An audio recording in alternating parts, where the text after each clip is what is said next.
Wireless mobile charger সার্কিটটি তৈরি করতে প্রয়োজন হবে NE555 টাইমার আইসি, একটি BC547 ট্রানজিস্টর, একটি 332J PF, একটি 104 PF, একটি 103 PF, একটি 100 ওহমস রেজিস্টর, একটি 1.5K রেজিস্টর এবং একটি 10K রেজিস্টর।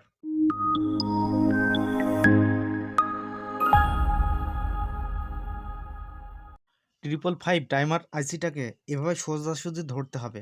এ পর্যায়ে আইসির 2 নম্বর পিন এবং 6 নম্বর পিনকে শর্ট করে দিতে হবে। এজন্য আইসির 2 নম্বর পিনের সাথে একটি জাম্পার সোল্ডারিং করছি। আইসির 2 নম্বর পিনের সাথে একটি জাম্পার সোল্ডারিং করা সম্পন্ন। এবার জাম্পারের অপর মাথা আইসির 6 নম্বর পিনের সাথে সোল্ডারিং করে দিতে হবে। আইসির 6 নম্বর পিনের সাথে সোল্ডারিং করা সম্পন্ন। আইসির 2 নম্বর এবং 6 নম্বর পিনকে শর্ট করে দিলাম। এবার আইসির 4 নম্বর পিন এবং 8 নম্বর পিনকে শর্ট করে দিতে হবে।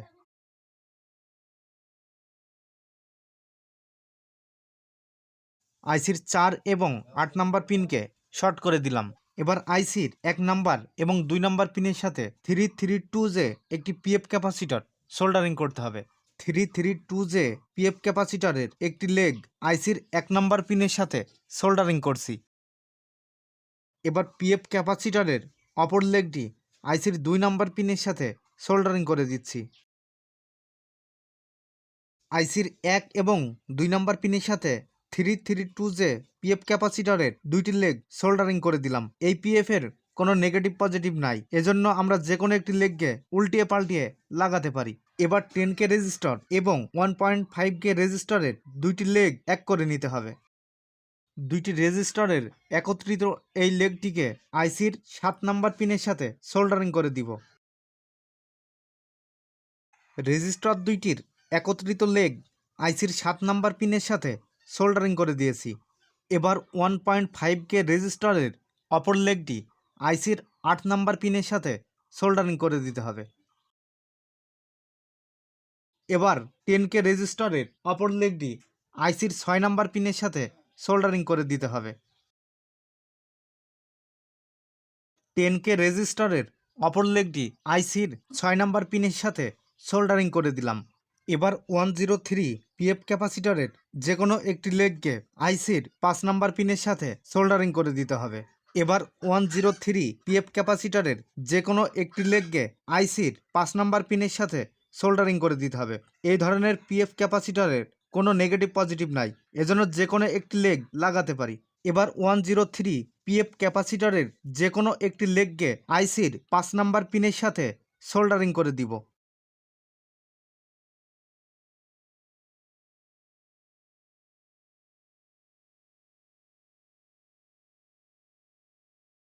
103 পিএফ ক্যাপাসিটরের একটি লেগ আইসির 5 নম্বর পিনের সাথে সোল্ডারিং করা সম্পন্ন। এবার ক্যাপাসিটরের অপর লেগটি আইসির 1 নম্বর পিনের সাথে সোল্ডারিং করে দিতে হবে। পিএফ ক্যাপাসিটরের অপর লেগটি আইসির 1 নম্বর পিনের সাথে সোল্ডারিং করা সম্পন্ন। এবার 100 ওহমস রেজিস্টরের যে কোনো একটি লেগ আইসির 3 নম্বর পিনের সাথে সোল্ডারিং করে নিতে হবে। 100 ওহমস রেজিস্টরের একটি লেগ আইসির 3 নম্বর পিনের সাথে সোল্ডারিং করা সম্পন্ন। BC547 ট্রানজিস্টরটিকে এভাবে ধরতে হবে। এবার এটিকে উল্টিয়ে ধরতে হবে। ট্রানজিস্টরটিকে এভাবে ধরার পর ট্রানজিস্টরের প্রথম লেগটি আইসির 1 নম্বর পিনের সাথে সোল্ডারিং করে দিতে হবে। এবার ট্রানজিস্টরের মাঝের পিনের সাথে 100 ওহমস রেজিস্টরটি সোল্ডারিং করে দিতে হবে। এবার পাওয়ার ট্রান্সমিট করার জন্য এবং রিসিভ করার জন্য এ ধরনের 2টি কয়েল তৈরি করে নিতে হবে। কয়েলের দূরত্ব 5 সেন্টিমিটার। একটি 5 সেন্টিমিটার বৃত্তের উপরে এটিকে আমরা পেঁচিয়ে নিয়েছি। কয়েলটি তৈরি করার জন্য এখানে 36 গেজের তার ব্যবহার করা হয়েছে এবং 100 পেস করে দেওয়া হয়েছে। এবার রিসিভার কয়েলের ক্ষেত্রে 104 পিএফ ক্যাপাসিটরকে একটি এলইডির 2 প্রান্তে এভাবে সোল্ডারিং করে দিয়েছি এবং কয়েলের যে 2টি তার সেটি এলইডি বাল্বের 2 প্রান্তের সাথে সোল্ডারিং করে দিয়েছি। এবার ট্রান্সমিটার কয়েলের যে 2টি প্রান্ত একটি ট্রানজিস্টরের এই লেগের সাথে সোল্ডারিং করে দিতে হবে। এবার কয়েলের এই মাথাটিকে আইসির 3 নাম্বার পিনের সাথে সোল্ডারিং করে দিতে হবে। এবার সার্কিটে পাওয়ার দেওয়ার জন্য এ ধরনের একটি তার নিচ্ছি। সবুজ রঙের তারটি আইসির 1 নাম্বার পিনের সাথে সোল্ডারিং করে দিব। এবার লাল রঙের তারটি আইসির 4 নাম্বার পিনের সাথে সোল্ডারিং করে দিব। এবার আমাদের তৈরি সার্কিটটাকে পরীক্ষা করে দেখব। এজন্য একটি মোবাইল চার্জার নিয়েছি। চার্জারের পিনটি এই পোর্টের ভিতরে লাগিয়ে দিচ্ছি।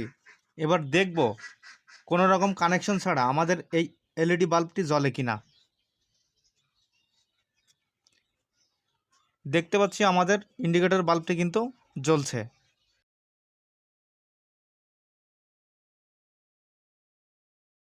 এই পদ্ধতি ব্যবহার করে আমরা কিন্তু আমাদের মোবাইলটাকে ওয়্যারলেসভাবে অর্থাৎ কোনো রকম কেবল ছাড়াই কিন্তু চার্জ করতে পারি। আর এই ভিডিওটি পেতে হলে কমেন্ট বক্সে জানাবেন। ভিডিওটি দেখার জন্য সবাইকে ধন্যবাদ।